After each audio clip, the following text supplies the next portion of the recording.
बिस्मिल्लाहिर्रहमानिर्रहीम दुरूद सलाम मोहम्मद वाले मोहम्मद पर सल्लल्लाहु अलैहि वसल्लम। तो दोस्तों आज हम मुज़फ़्फ़राबाद से जो एक छोटा सा हादसा हुआ था साहब के मोटरसाइकिल का, जो हमारे लीडर थे बंडी थे, तो वो हमने मामला टैकल करके पुलिस को उसमें इन्वॉल्व करके फिर आगे से सफ़र शुरू किया खैर से।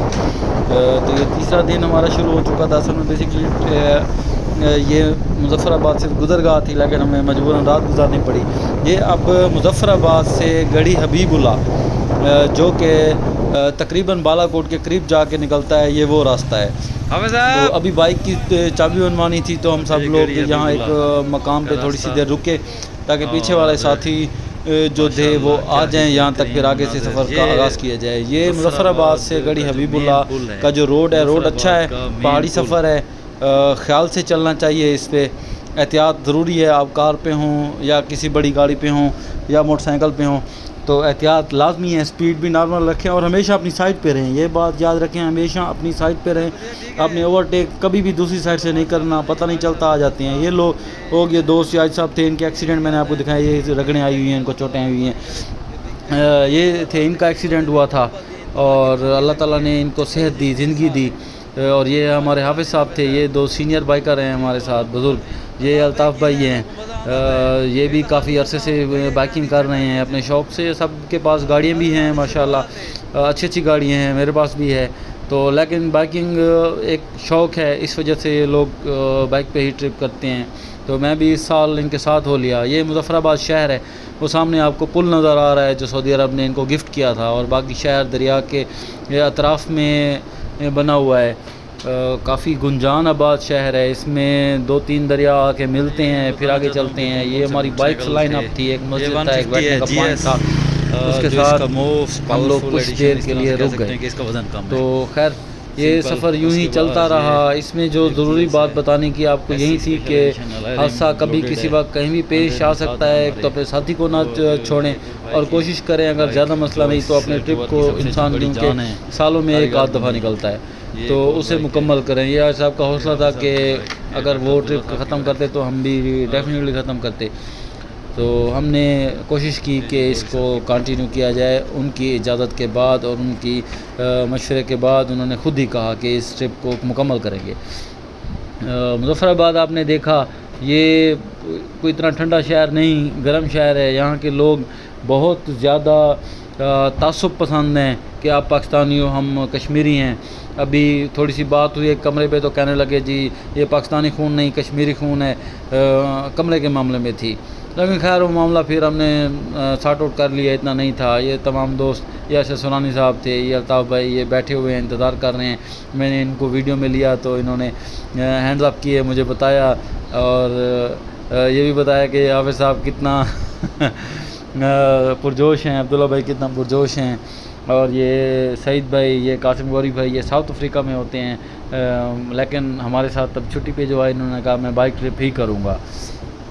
खैर ये अब बालाकोट से आगे चलते हैं। ये बालाकोट जो 2005 ज़ल्ज़ले में बिल्कुल फना हो गया, ख़त्म हो गया था, तो ये वो शहर है। अभी ये जो मेन इसका पुल है दरिया के ऊपर, ये पुल इसका मेन है, ये उसकी चोटी है, और ये सारा शहर बालाकोट ही शहर कहलाता है। मेन इसका हब शहर यही है, इस पुल के पास ये सारा शहर आबाद है। और आगे ये रोड सीधा नारान की तरफ जा रहा है। ये बाइक्स हैं जो रेडी हैं जाने के लिए आगे मिनी मार्ग और स्कर्दो की तरफ। तो ये इसी तरह लोग जा रहे हैं।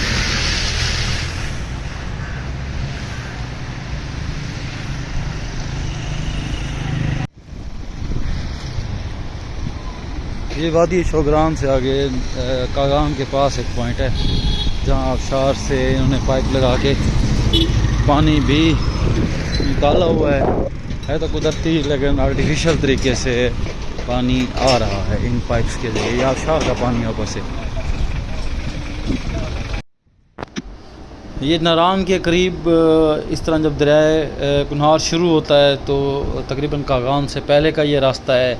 यहाँ दरिया काफ़ी गहरा होता है, नारान के करीब जाके ये बिल्कुल बराबर हो जाता है। मैंने कहा आपको ये छोटा सा पहाड़ी सिलसिला, दरिया की गहराई यहाँ जो है ये आपको दिखाऊं। क्या मनाज़र हैं, बहुत ही खूबसूरत हैं। इसमें एहतियात बहुत ज़रूरी है। रोड जगह जगह से झरनों की वजह से गीला है, तो आपने ये भी लाजमी एहतियात करनी है, स्पीड नहीं मारनी और आपकी ब्रेकिंग सिस्टम अच्छा होना चाहिए। यहाँ इन दोस्तों का मैंने हाल वाल लिया कि आप ठीक हैं, क्या तबीयत है, ये बता रहे हैं। फिर अकबर भाई आ गए, तो ये सारा मैंने आपको कहा दिखाऊं सिलसिला, क्या सूरत हाल है, क्या कंडीशन है, किस तरह से चल रहे हैं, थके हुए हैं, ज़ाहिर है सफ़र तो है। तो ये देखें, ये किस तरह से दोस्त बैठे हैं, कैसे सफ़र हो रहा है, क्या हालात वाक़यात हैं।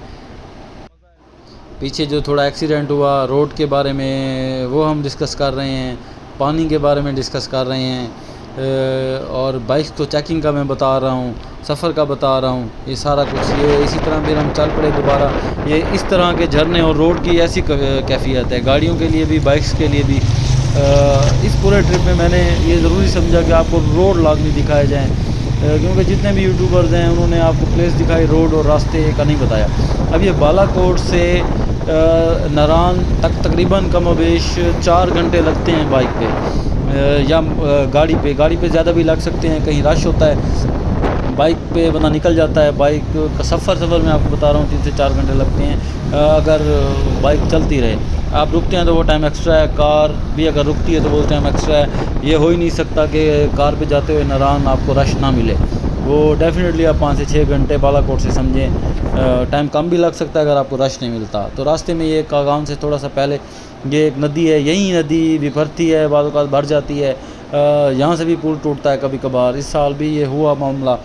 खैर अभी तो ठीक है माहौल बता सकती है कि कितना तेज़ है। और ये बर्फ़ तो नहीं है, लेकिन ये बिल्कुल कमोबेश बर्फ़ है। इसमें कोई बंदा 5 से 7 मिनट से ज़्यादा अपना जिस्म अंदर नहीं रख सकता, वो जम जाएगा, इतना ये ठंडा पानी है।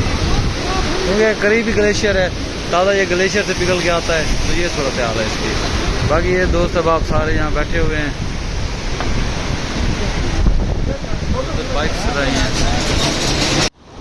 ये जी जंगली अंजीर है, ये इसका साइज़ है माशाल्लाह, क्या ही बात है, क्या इनका टेस्ट है, बहुत ही ज़बरदस्त, बहुत ज़बरदस्त माशाल्लाह, सुभान अल्लाह। ये रास्ते में जंगली अंजीर के दरख्त बिल्कुल रोड के पास थे, हम रुके हैं तो हमने कहा ये अंजीर का मज़ा ठहर के ताज़ा अंजीर का मज़ा खुद ही उठाया जाए।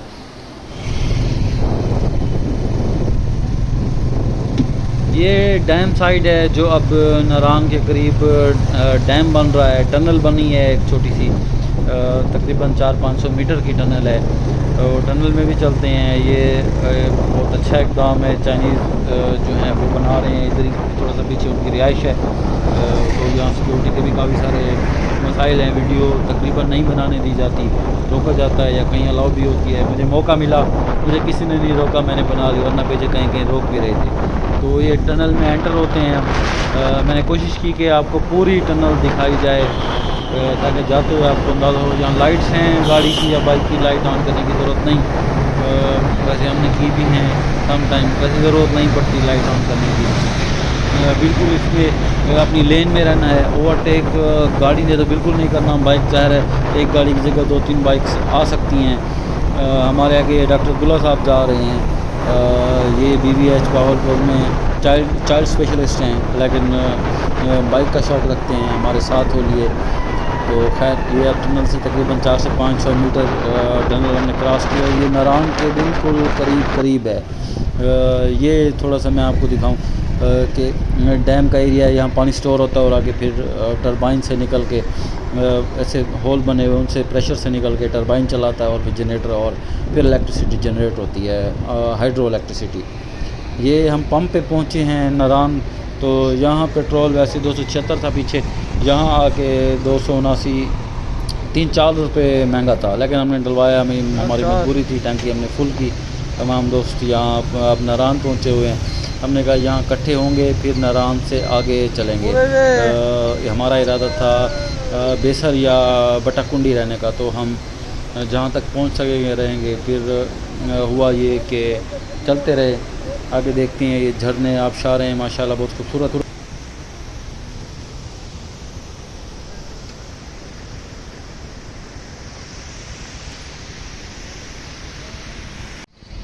चलें बेटा माशाल्लाह। ये हमारे हाफिज़ साहब हैं ये, और ये हमारे ग्रुप के दो बुज़ुर्ग बाइकर हैं। बुज़ुर्ग नहीं हैं, इनके जज्बे जवान हैं। अच्छा,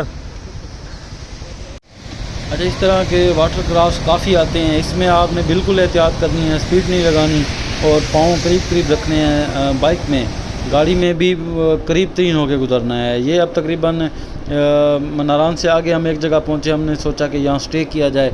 ये चबूतरा टाइप और चारपाइयाँ बनी थी, लेकिन ये मुनासिब नहीं लगी। फिर हम बट्टा कुंडी पहुँचे। ये बट्टा कुंडी है, यहाँ हमने एक होटल लिया। एक ही रूम में हमने कोशिश की कि तमाम लोग एडजस्ट हो जाएं। ये अब नाइट व्यू है, ये काफ़ी ऊंची जगह थी और काफ़ी ज़्यादा ठंडक भी थी यहाँ पे। देख लो ना यूट्यूब पे बट्टा कुंडी क्या है। अभी तो हम रात को पहुँचे, हमें तो नहीं पता, बस यहाँ से हमने आगे जाना है। ये भी हाजी साहब ने खाना बनाया। इस तरह हमने सारा सामान अनलोड किया। इन्होंने कुकर में खाना बनाया। ये सारे दोस्त उतरे हुए हैं उससे। दोस्तों अभी तक इतना ही। ये तीसरा दिन था जो कि मुज़फ़्फ़राबाद से आलमोस्ट बट्टा कुंडी तक हम पहुँचे हैं। तो मेरे साथ रहें इंशाल्लाह। इससे आगे जो मकामात है मैं वो दिखाऊंगा, रोड दिखाऊंगा। आपके ताउन का शुक्रिया, यहाँ तक देखने का शुक्रिया। और अगर आपको ये वीडियोज़ और काविश पसंद आए तो मेरा चैनल लाजमी सब्सक्राइब करें, दोस्तों को शेयर करें। और ख़ुसूसन ट्रैवलर के लिए ये बहुत ही एक अच्छी वीडियो है, उनके लिए तोहफ़ा है। और किसी किस्म की गाइडलाइन के लिए मुझसे कमेंट में रब्ता करें। इंशाल्लाह मैं आपको बेहतर इंफॉर्मेशन दूंगा और मुनासिब जगहें भी बताऊंगा और तरीका भी बताऊंगा। बाइकिंग के लिए पेट्रोल ख़र्चा भी बताऊंगा और ये सारी चीज़ें बताऊंगा। बहुत बहुत मेहरबानी। खुदा हाफिज़।